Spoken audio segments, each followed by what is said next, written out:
Everybody, we welcome all of you who are watching this video. This is the microphone, Pastor Bobo.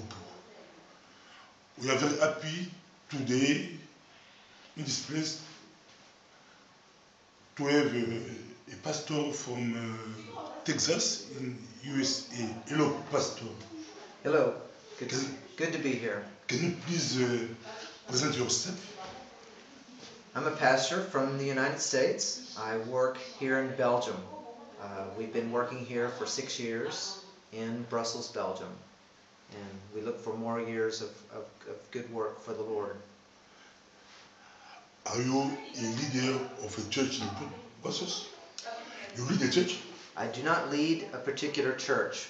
I am a church. I'm helping to support others who are planting churches. And I'm building ministries inside of those churches that will cause the church to grow. If I ask you a question, can you please give us 4 secrets for church growth? Church growth is a big topic, and we need many things, but if I were to narrow it down to 4 secrets for church growth, we have an interesting problem that the church needs to be the right vehicle for people to come into the doors of the church, and they have to feel welcome to come in. Many people are afraid of coming into the church. They're not sure what it would mean if I join a church. What does that mean? What will happen to me? What are the requirements? People need to be welcomed in. If they visit one time, that is your one chance. It's your one opportunity to welcome them and make them feel a part of your church family. But how to welcome them? Well, you train. Put a strategy to Yes, welcome them. you train your people. The people of the church have to be trained to be friendly. They have to prepare themselves. Can I accept every person that comes in the door? Will I judge someone? No. I'm going to accept them just like Christ accepts every sinner that comes to him. Every sinner that turns his heart to come to him, Jesus is not rejecting any of them. The question is can we as a church really accept the lost into the church? But many people are afraid that we are good people in the church. When they see bad people come to church, Right. they are afraid that Right there, we have to be build. together. Yeah. If we build the maturity of the believers inside of the church, the believers will be mature and they will not fall into the traps of the world. So part of our job as pastors is to increase the maturity level of our people and prepare them, because we want to be in the world, but we're not of the world. We're not a part of this world, but we still work in the world. We grow up our families with neighbors that are in the world. So we have to have a mature level of our faith and a mature level of even our responsibility, so that when a lost person comes into the church, we're not affected by them. We're not affected by their lies or their tricks or anything that they would try to bring a division in the church. We're not going to fall into those traps. And that maturity level causes your church to be healthy. And it's another key to church growth, is a healthy church. A healthy, mature church. That's the first key of the first secret. The second. Well, the second key is that maturity level. It's building that level so that, let's say that I'm a believer inside of the church. If I'm not a strong believer, I'm going to be mad if somebody offends me. What if a lost person comes in the door and offends me and I get mad? That's not mature. That's not the maturity level that we're looking for. But if we build inside of ourselves the ability to handle problems, the maturity level, okay, you have a problem, but I'm not going to get mad. I'm not going to get angry. I'm not going to get frustrated if you have a problem. And therefore, I can find a solution for your problem without it affecting me in a negative way, or without it affecting our church in a negative way. And that healthy attitude, that healthy response of not being offended and learning how to have forgiveness for others that will come in the door. Because the people that are in the world, they will offend you. They will offend the people in our church. They will cause a difficulty. But out of the maturity that we have in Christ, how would Christ respond to this person? Would Christ be offended? No. And that's the level. We need to increase our level of understanding to respond like Christ. One, two, and the third? The third thing I would say would be just creating with each of us that ability to not be judgmental.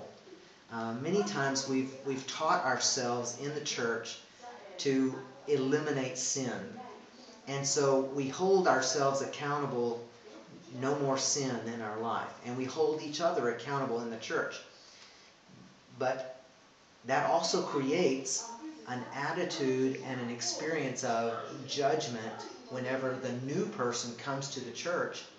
Oh, well, you haven't fixed all of your problems. And we judge them. And we have no opportunity for them to grow. For instance, how do you grow a church? You would have to have another set of mature believers walk in your church for there to not be any problems.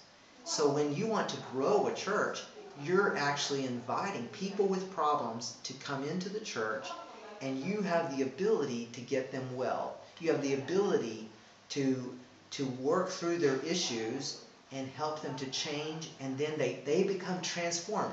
They become that transformed life that happened to all of us. And the fourth? The fourth key would be really just bring the solution for their questions. The world is actually asking questions. They actually want some answers. Does our church have the answers for those people? And can we give them the solutions? Because sometimes we're just giving them answers and they're not asking those questions. The church can give a solution. The church can be the solution. They can give that solution. They can, if someone is hungry, what do? You feed them. But what's the job of politics? Well, you try to eliminate politics. You look at the people. What can I do for the people? And what can I do for the next person that walks in the door? I don't know who will walk in. Maybe this Sunday, someone will walk in that door. Is my church prepared to receive them, accept them, love them, and disciple them, and train them? Are we willing to handle their set of problems? But to give a solution, you have to have money. Not always. Not always. Many times, the solution is within our own means. For instance, God is equipping us to handle the problems that we have. And He will send the people to us, and we will have solutions. And if we don't have money or we don't have resources, the people understand. I don't have money to give you, but I can give you this as a solution. Here's how I trust God when I don't have money. But a pastor can give a spiritual solution, but not a financial or... But many times, the main need of most people is a relationship, true friendships, the family of God. Many times, the family of God can work together to bring somebody a solution. For instance, somebody could come in your church and they say, my son is sick and he's in the hospital, or he's sick and he's at home. Well, what can we do? I'm not a doctor. I can't walk to your son and perform a surgery. But what we can do as the body of Christ is we can demonstrate what Christ would do. Christ would go, He would pray, He would spend time with the family, He would nurture the family and bring comfort to that family during the need. When the need is not there, the person doesn't recognize but they have the a need. church in the rich country, like USA or many countries in Europe, that's easy. But in the poor countries, like many countries in Africa, Yeah, well, even in a poor country, I would say look for the solutions that you already have. Don't try to have a solution that you don't have. You can ask, do we have someone who knows how to pray for the sick? Okay, I would send that person to pray for the sick. Do we know someone who can cook a meal and take a meal or share a meal with another family? Okay, well, that you also will go and you will prepare a meal for this family. Do we have other people, that are in that context of the problem that can provide some level of comfort for that family? That family will remember you. If you go and minister to them during their time of need, they will remember you and they will know that you're real. The demonstration of our love tells people how real we really are. to believe in the megachurch. Megachurch in USA, there are many megachurches. Yes. Churches. Yes. Do you believe? Yes, I accept what the mega churches are and what they're doing. They've found some solutions for the people, and the people that go to a mega church obviously want to go to a mega church. So there are solutions that they're doing. And many times in a mega church, you don't have just one pastor, you have many pastors. You have a men's pastor, you have a women's pastor, you have a pastor for young people, a pastor for children. That's what the mega churches have been able to do. They've been able to put many pastors together, and that teamwork of pastors provides spiritual food for the whole church. In megachurch, is that possible in Europe? Belgium? Oh yes, definitely. Definitely. It's not necessary. A megachurch fits the need for certain people. Many people do not enjoy a mega church. They don't enjoy that big of a church. Small churches. Small churches are much more effective than big churches.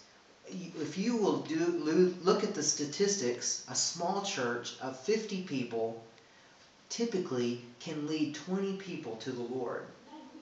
But if you multiply into a church of 300, do they lead 6 times 20 people to the Lord? Do they lead 120 people to the Lord? Typically not. A church of 300 probably will only lead 30 people to the Lord. And you see what you have is there's an effectiveness in small churches that we need to pay attention to. And how long have you been in Europe? I've been in Europe for 6 years. As a pastor of a missionary? As a missionary, and I travel and I speak. I travel many times to about 10 or 12 churches, and that way I'm in the process of helping those churches to grow and helping them to get stronger and more mature. If I ask you, do you like Belgium? I love Belgium. I think Belgium is a strategic place. It's a political capital for Europe. We have 27 nations represented in Belgium. I think if we can bring the glory of God to Belgium, we will be touching a little bit of all 27 nations.